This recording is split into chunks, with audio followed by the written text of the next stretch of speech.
ایک دفعہ کا ذکر ہے، ایک گاؤں میں ایک شخص رہتا تھا۔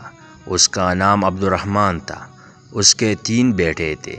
تینوں اپنے والد سے بہت محبت کرتے تھے۔ عبد الرحمن بھی اپنے بیٹوں سے بہت محبت کرتا تھا۔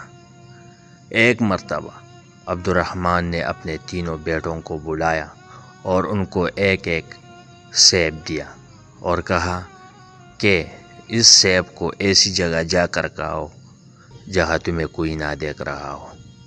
جو ایسا کرنے میں کامیاب ہو گیا میں اسے انعام دوں گا۔ تینوں بیٹے والد کو اللہ حافظ کہہ کر اور ان سے دعائیں لے کر گھر سے نکلے۔ دوسرے دن عبد الرحمن نے پھر بیٹوں کو بلایا اور باری باری سب سے پوچھا۔ سب سے پہلے بڑے بیٹے عبداللہ سے پوچھا، کیا تم اس کو ایسی جگہ کھانے میں کامیاب ہو گئے جہاں تمہیں کوئی نہ دیکھ رہا ہو؟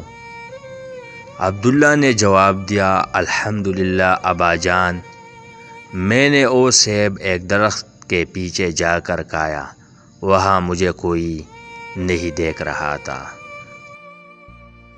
پھر عبد الرحمن نے اپنے دوسرے بیٹے سے پوچھا، یوسف تم بتاؤ تم نے کیا کیا؟ یوسف نے کہا، ابا جان، میں نے وہ سیب کمرے میں بند ہو کر اندھیرا کر کے کھایا اور مجھے یقین ہے کہ وہاں مجھے کسی نے نہیں دیکھا۔ عبد الرحمن نے تیسرے بیٹے سے پوچھا، سلیم تم نے کیا کیا؟ سلیم نے کہا، ابا جان، اللہ کا ایک نام ہے البصیر، ہر ایک کو ہر حال میں دیکھنے والا۔ میں نے بہت سوچا اور تلاش کیا لیکن مجھے کوئی ایسی جگہ نہ ملی جہاں میرا اللہ مجھے نہ دیکھ رہا ہو۔ اللہ تو ہر جگہ دیکھتے ہیں، اس لیے میں یہ سیب نہ کھا سکا۔ عبد الرحمن اپنے سب سے چھوٹے بیٹے کی عقل مندی پر بہت خوش ہوا اور اس کو انعام دیا۔ پھر عبد الرحمن نے اپنے بیٹوں سے کہا، میرے پیارے بیٹوں، بے شک اللہ ہم سب کو ہر وقت ہر جگہ دیکھتا ہے، ہماری باتوں کو سنتا ہے اور جو خیالات ہمارے دل میں آتے ہیں ان کو بھی جانتا ہے، یعنی دلوں کے چھپے ہوئے رازوں کو بھی جانتا ہے۔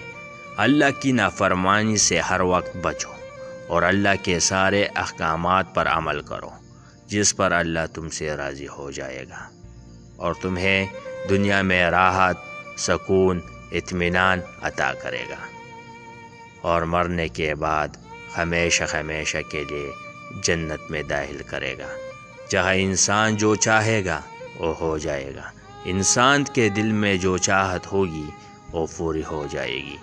جنت میں ہم ایک پرندہ دیکھیں گے، اس کے کھانے کا جی چاہے گا تو فوراً پلیٹ میں آ جائے گا، پھر اس کی ہڈیوں پر اللہ دوبارہ گوشت اور پر اگا دیں گے اور وہ اڑ جائے گا، تو وہاں جنت میں مزے ہی مزے ہوں گے۔